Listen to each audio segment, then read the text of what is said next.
because they showed that the image is not a fact, but it's a reflex of some kind. So does this help explain the trickster gods that show up? Very much. Yes. Some of the best trickster stories are associated with our American Indian tales. Now these figures are clown-like figures, and yet they are the creator gods at the same time very often. And this makes the point, I am not the ultimate image, I am transparent to something. Through me, through my funny form, I'm mocking it and turning it into a grotesque action. You really get the sense, which if I had been a big sober presence, you get stuff. There's a wonderful story of some African tradition of the god who's walking down the road, and the god has on a hat that is colored red on one side and blue on the other side. So when the farmers in the field go into the village in the evening, they said, "Did you see that fellow, that god with the blue hat?" The other said, "No, he had a red hat on." They get into a fight. He even makes it worse by first walking along this direction, then turning around, turning his hat around so that again it'll be red light or whatever. And then when these two chaps fight and are brought before the king or chief for judgment, this fellow says, "My fault, I did it. Spreading strife is my greatest joy." And there's a truth in that. There is. Which is? No matter what system of thought you have, it can possibly include boundless life. And when you think everything's just that way, it comes in, it all blows, and you get the becoming thing. Now, Jung has a wonderful saying somewhere. Religion is a defense against a religious experience. You have to explain that. Well, that means it has reduced the whole thing to concepts and ideas. And having the concept and idea short circuits the transcendent experience, the experience of deep mystery is one has to regard as the ultimate religious experience. Well, there are many Christians who believe that to find out who Jesus is, you have to go past the Christian faith, past the Christian doctrine, past the Christian church. And I know that's heresy to a lot of people. But you have to go past the image of Jesus. The image of God becomes the final obstruction. Your God is your ultimate barrier. This is basic Hinduism, basic Buddhism. The idea of the ascent of the spirit through the centers, the chakras as they call them, or notices, the different centers of experience, the animal experiences of hunger, greed, or just the zeal of reproduction, or the physical mastery of one kind or another. These are all stages of power. But then when the center of the heart is reached, and the sense of compassion on another person, mercy and participation, and I and you are in some sense of the same being. This is what marriage is based on. There's a whole new stage of life experience opens up, opening the heart. And this is what's called the virgin birth, actually the birth of a spiritual life in what formerly was simply a human animal, living for the animal aims of health, progeny, wealth, and little fun. But now you come to something else, to participate in this sense of accord with another, or accord with some principle that has lodged in your mind as good to be identified with.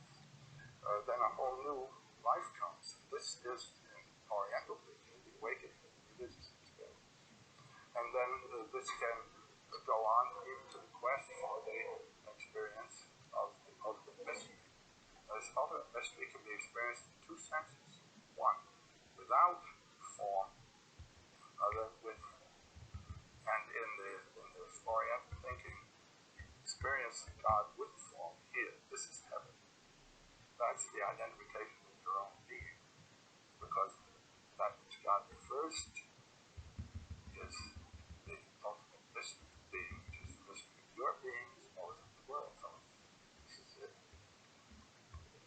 How do you explain what the psychologist Maslow calls peak experiences and what your friend James Joyce calls epiphanies? I love that word, epiphany. Oh, well, they're not quite the same. I know.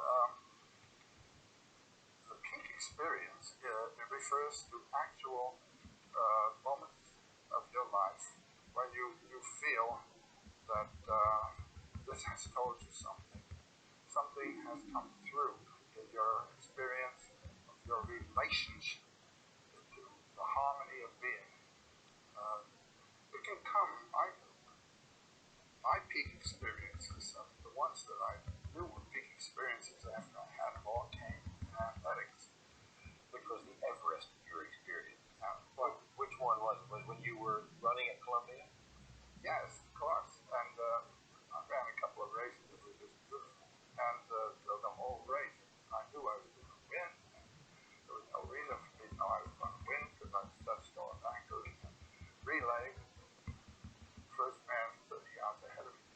And I just knew it was a big experience. Nobody can beat me. That's the kind of being in full form and really doing it.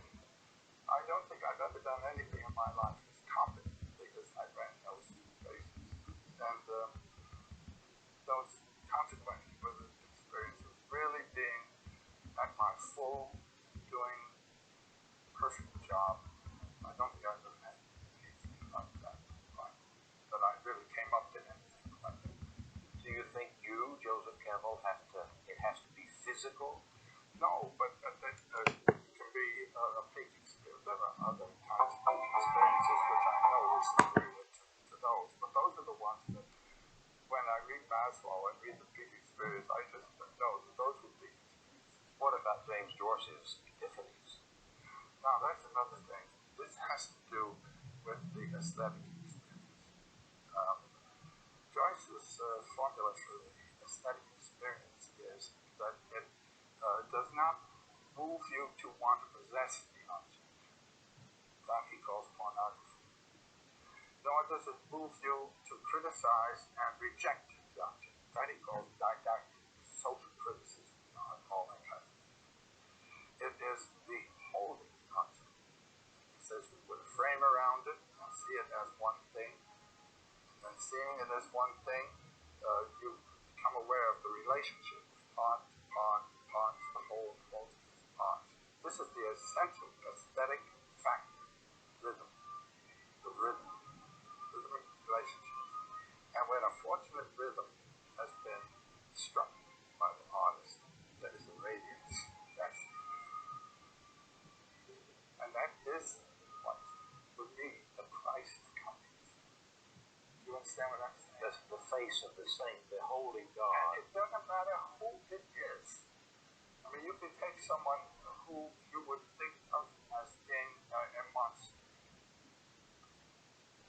That is an ethical judgment on the life.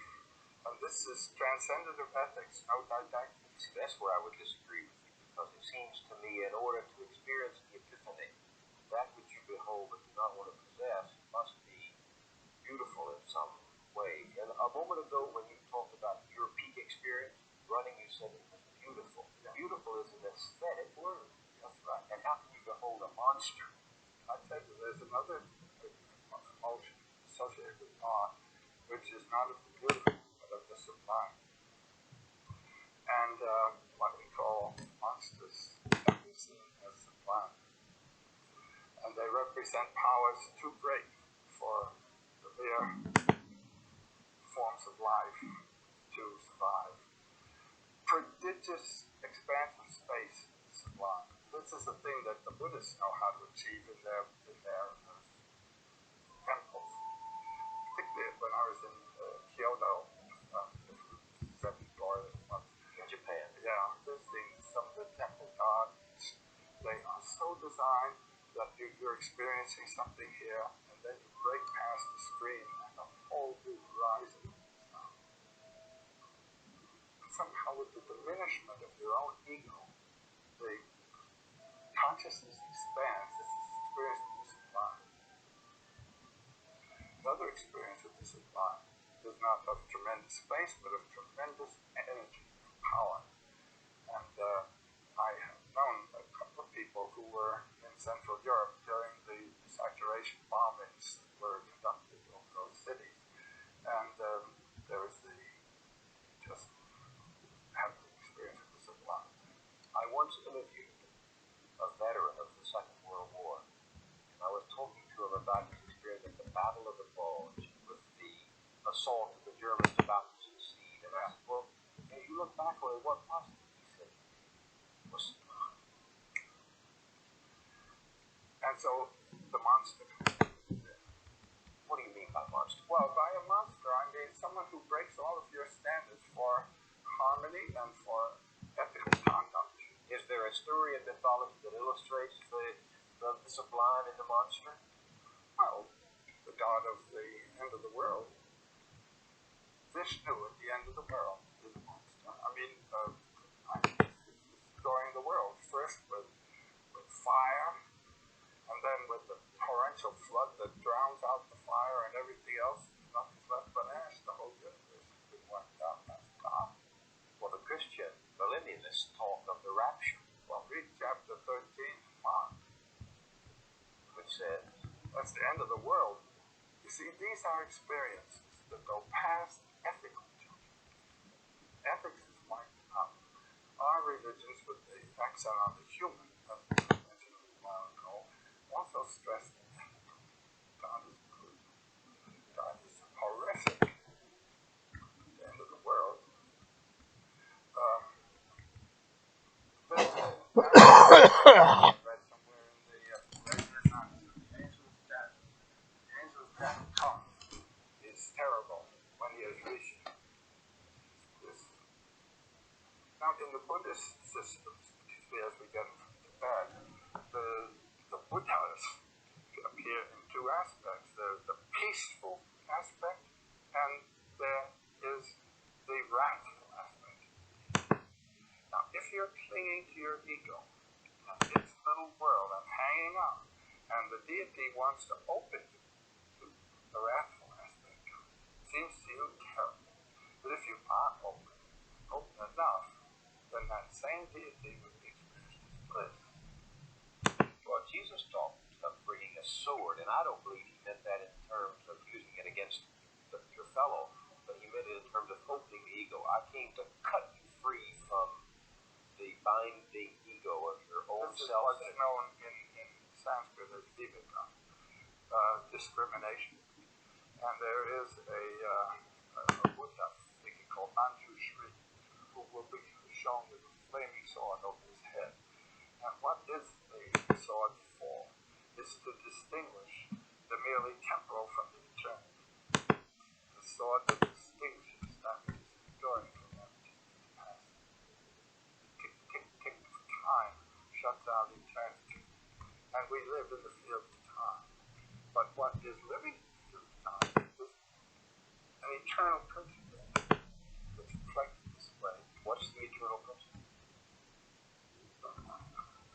Which is? Well, we call it God, but that personifies it. It is the experience of the eternity. The experience of the eternal. As what you are. That whatever eternity is here right now. But nowhere else. Or everywhere else. If you don't experience it now, you're never going to get it. Because when you get to heaven, that's not eternal, that's just everlasting. Heaven lasts a long time. It's not eternal. It's everlasting. I don't follow that now. The eternal is beyond time. The concept of time shuts out eternity. Time is our invention. Our experience.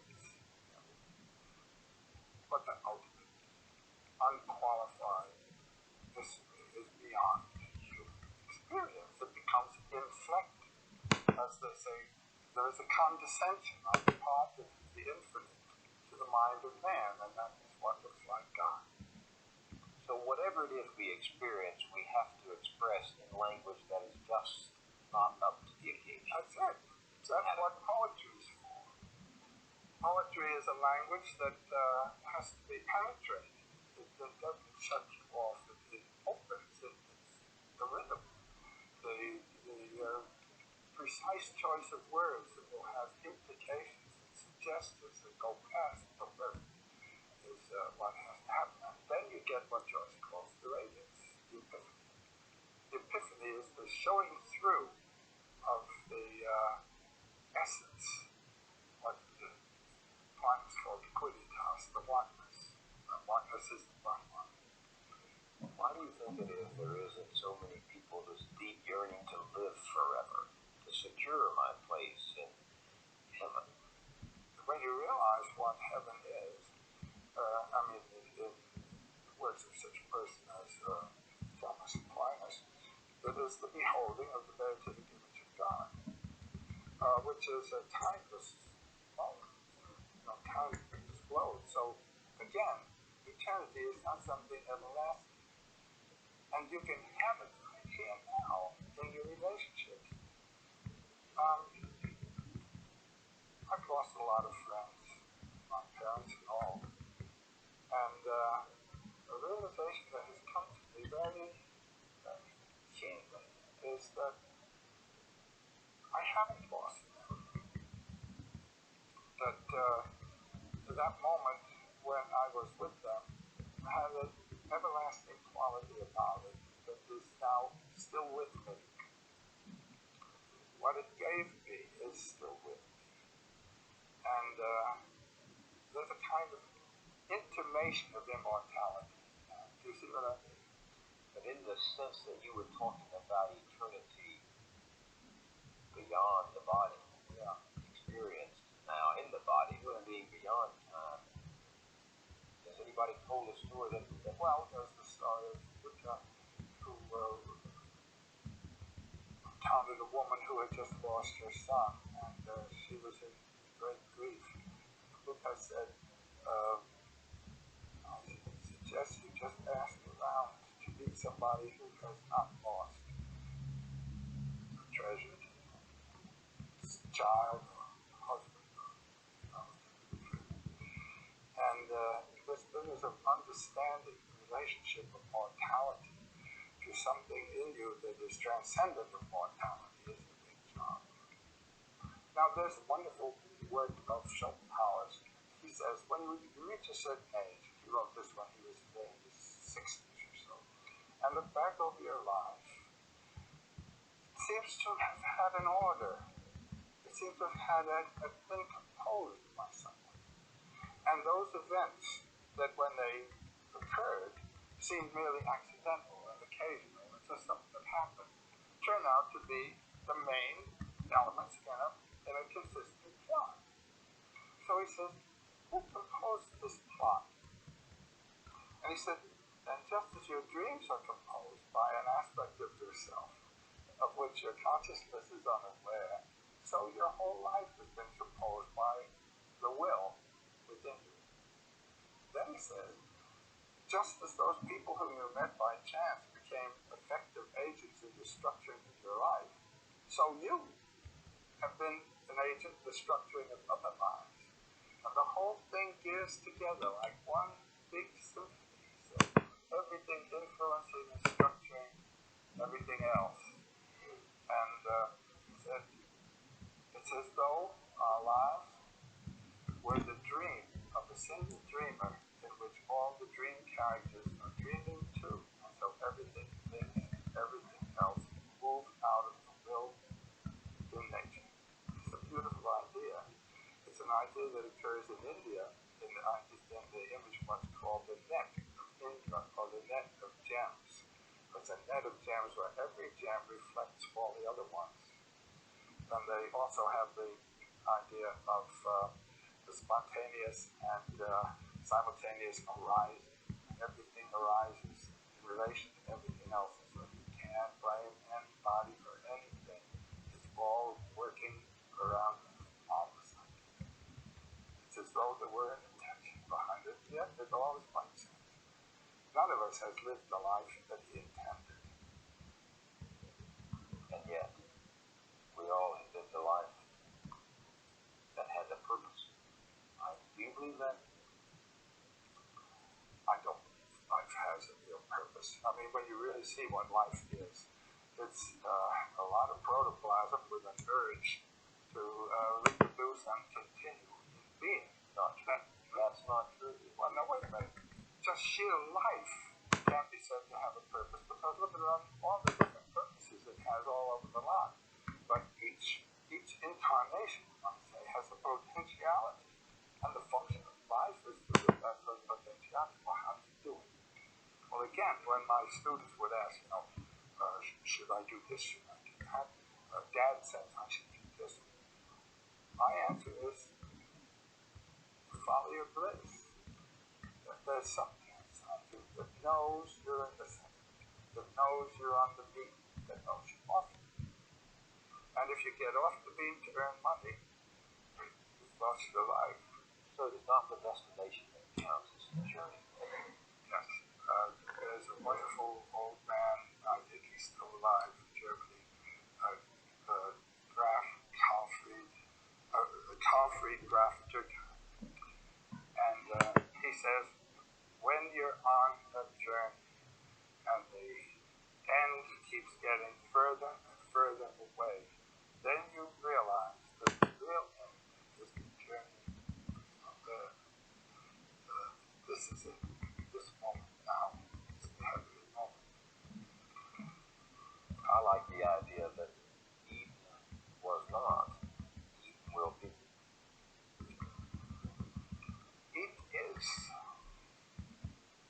the kingdom of the Father spread upon the earth.